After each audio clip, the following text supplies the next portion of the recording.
Hello welcome back to Sonu Monu vlogs for you. Today kids చాలా ఇష్టపడే custard అయితే నేను ప్రిపేర్ చేస్తున్నాను. సమ్మర్లో మనకి ఇదైతే చాలా రిఫ్రెషింగ్ ఉంటుందండి. ఒకసారి రెసిపీలోకి అయితే వెళ్ళిపోదాము. నేను 1/2 లీటర్ మిల్క్ అయితే తీసుకుంటున్నానండి. మిల్క్ అయితే బాయిల్ చేసుకుంటున్నాను ఇక్కడ. అండ్ మిల్క్ అయితే బాయిల్ అవుతూ ఉంటుంది.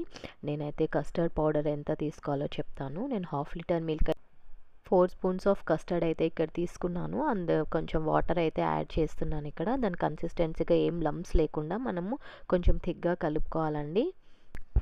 అండ్ నేను ఇక్కడ షుగర్ తీసుకుంటున్నానండి. ఇలా చూపిస్తున్నట్టు బౌల్లో అయితే షుగర్ తీసేసుకున్నాను. మనకు మిల్క్ అయితే బాయిల్ అవుతుందండి. మిల్క్ బాగా మరుగుతుంది ఇక్కడ. నేను అప్పుడు షుగర్ అయితే యాడ్ చేస్తున్నాను. ఈ షుగర్లోకే నేను ఇలాచీ పౌడర్ కూడా మిక్స్ చేశానండి ముందే. ఇక్కడైతే మనం బాగా షుగర్ అంతా మనకు మెల్ట్ అయ్యేలాగా అయితే కలుపుకోవాలి. మనకు బాగా షుగర్ అయితే మెల్ట్ అయిన తర్వాత నేను ఇక్కడ కస్టర్డ్ పౌడర్ ముందుగానే కలిపి పెట్టుకున్నాను కదా, వాటర్ వేసి అదైతే మొత్తం వేసి మిక్స్ చేసేసుకుంటున్నానండి. మనం ఇది కూడా బాగా థిక్నెస్ రావాలి.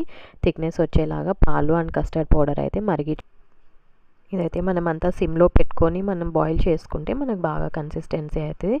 ఇప్పుడు నాకైతే ఇది కరెక్ట్ కన్సిస్టెన్సీ అయితే వచ్చిందండి. నేను దీన్ని కాసేపు అయితే డీప్ ఫ్రీజ్లో పెట్టేస్తాను. ఇక్కడ నేను యాపిల్, బనానా, గ్రేప్స్, ప్రొమోగ్రానైట్ అయితే తీసుకున్నాను. ఇక్కడ డ్రై నట్స్ కూడా చూపిస్తున్న విధంగా డేట్స్ అండ్ పంకిన్స్, బాదాము, కిస్మిస్ అండ్ క్యాష్యూ అయితే తీసేసుకున్నాను. మనకి ఇక్కడ డీప్ ఫ్రీజ్లో పెట్టాను కదండి. ఇదైతే మనకు కూల్గా కన్సిస్టెన్సీగా థిక్నెస్ వచ్చింది. అండ్ ఇందులోకి అయితే నేను 1 by 1 డ్రై ఫ్రూట్స్ అయితే యాడ్ చేసేస్తున్నాను. కిస్మిస్, pumpkin seeds and remaining dates అయితే యాడ్ చేస్తున్నాను. అండ్ దట్టు అండి ఫ్రూట్స్ కూడా మనం ఆల్రెడీ తరిగి పెట్టేసుకున్నాను కదా, చిన్నగా ముక్కలు చేసి ఇవి కూడా అయితే యాడ్ చేస్తున్నాను.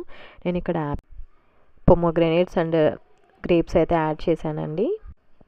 ఇవంతా యాడ్ చేశాక మొత్తం ఒకసారి అయితే స్పూన్తో కలిపేసుకుందామండి. మన కస్టర్డ్ అయితే ప్రిపేర్ అయిపోయినట్టే. ఇవన్నీ పిల్లలకైతే సర్వ్ చేసి ఇస్తానండి. మీకు ఈ రెసిపీ నచ్చినట్లయితే do like, share and subscribe to my channel Sonu Monu vlogs for you. Thanks for watching. Bye.